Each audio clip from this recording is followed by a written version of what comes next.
Bonjour à tous, bienvenue dans ce petit podcast consacré cette fois à Nowhere, le dernier film Netflix. Et j'ai envie de dire, un film espagnol intéressant de plus, hein?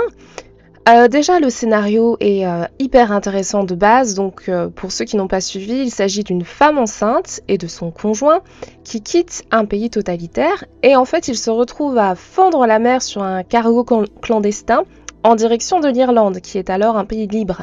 Et pour faire court, ils sont séparés et la femme doit survivre seule sur un conteneur à la dérive. Donc ce qui peut devenir le nouveau cauchemar franchement de beaucoup de monde. Entre ça et être enterré vivant 6 pieds sous terre, franchement il y a match, l'horreur est absolue.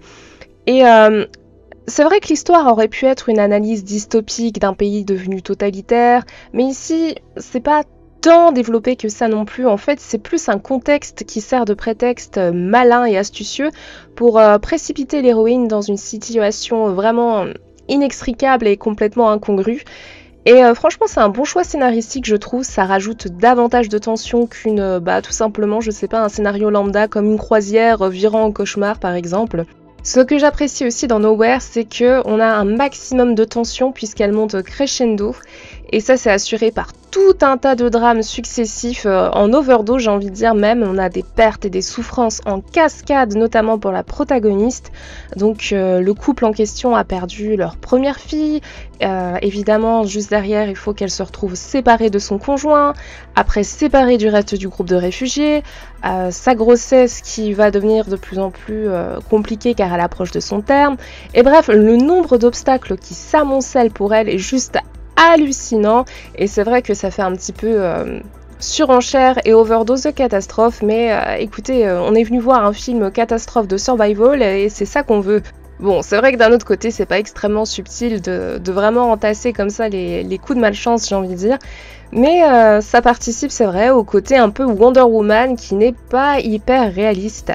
Donc on a des événements improbables, c'est vrai, mais est-ce que le but est vraiment le réalisme dans ce film? Je ne pense pas du tout. Le but, c'est vraiment ici le spectaculaire et de créer un maximum d'empathie pour la protagoniste qui envoie de toutes les couleurs. Et l'idée, c'est de lui faire descendre absolument toutes les marches de l'enfer jusqu'à l'issue finale du film. Et tous les codes du genre du film survival sont très bien maîtrisés, je trouve, dans ce film. C'est assez agréable, même si effectivement ça n'a pas été dosé subtilement. On a clairement, comme je l'ai dit, préféré le spectaculaire au réalisme, ce qui est un choix. C'est vrai que si on avait mieux dosé et été plus subtil, ça aurait été sans doute au final un film plus qualitatif et plus immersif, plus crédible en fait tout simplement, et donc peut-être plus savoureux, c'est vrai. Alors je regarde peut-être trop de films, hein, ça c'est une possibilité, mais c'est vrai que je n'aime pas pouvoir, d'une manière générale, parfaitement prédire tout ce qui va se passer dans un film. On a un peu, à un moment donné, un besoin de créativité, de surprise, c'est normal. Et là, effectivement, comme on voyait directement que c'était dans la surenchère, c'était assez facile d'imaginer que ça allait se passer exactement comme ça. Je parle du twist final, enfin du twist, de la perte finale la plus difficile pour la protagoniste à la fin. Et donc voilà, c'était assez prévisible. Après, j'avoue que le survival, c'est un genre assez respecté, mais moi, ce n'est pas mon genre de prédilection. Donc il y a souvent des longueurs, forcément, parce que c'est extrêmement dur de faire vivre un film pendant 1h30, voire 2 heures, avec souvent un seul personnage dans un lieu clos. Donc c'est vraiment des contraintes liées au genre du film. Et là, en l'occurrence, c'est vrai que le côté un seul personnage, un seul lieu, il y a un côté claustrophobie qui se dégage. Et évidemment, dans ce genre de film, il y a souvent très peu de paroles, a priori, à moins que le personnage ne devienne complètement fou au bout d'un moment à cause de l'isolement. Et voilà, ça a un aspect pour moi nécessairement un peu monotone, un peu répétitif et au final un peu étouffant. Et c'est vrai que ce n'est pas donc mon genre de prédilection.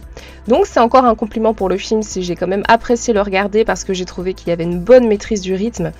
Mais néanmoins, je ne suis pas hyper convaincue non plus par l'écriture des personnages. En fait, je vise surtout les méchants qui sont assez catastrophiques car ils sont vraiment stéréotypés jusque dans leur façon de bouger, de se mouvoir.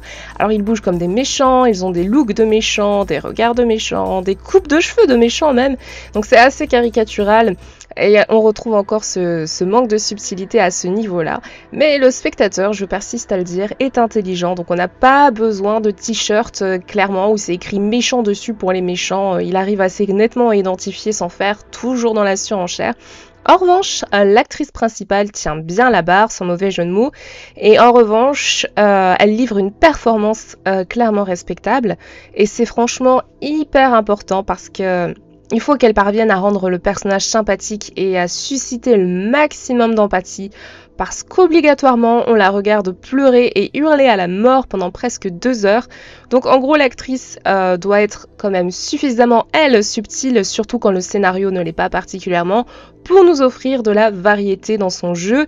Sinon le film est mort, il repose en très grande partie sur ses épaules, et là clairement, elle fait le job, Anna Castillo, il n'y a rien à redire concernant sa performance. Donc pour conclure, ce n'est pas un chef-d'œuvre évidemment, mais ce n'est pas son ambition encore une fois, ce n'est pas un grand film non plus du genre survival, parce que dans le style on a eu d'excellentes productions par le passé, et maintenant qu'on a dit ça, eh bien c'est un divertissement qui est quand même franchement tout à fait satisfaisant, qui respecte tous les codes de son genre, et ça c'est important. Il maintient bien l'intention du début à la fin, il présente quelques trouvailles, comme j'ai trouvé l'envoi de SOS dans des boîtes tupperware assez intéressantes, et on a évidemment la présence fantomatique des baleines que j'ai trouvé très jolie et poétique. Et bref, il y a eu quelques bonnes idées comme ça de par le film pour offrir un vrai moment de détente. Je trouve que c'est bien parce que ce film permet de relativiser aussi face à nos ennuis du quotidien.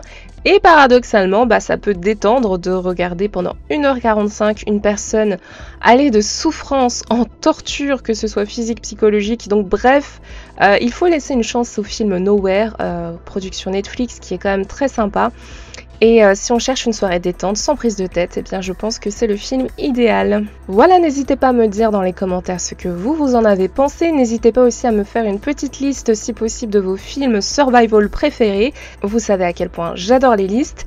En attendant, je vous dis à très vite pour un prochain podcast, et surtout, prenez soin de vous.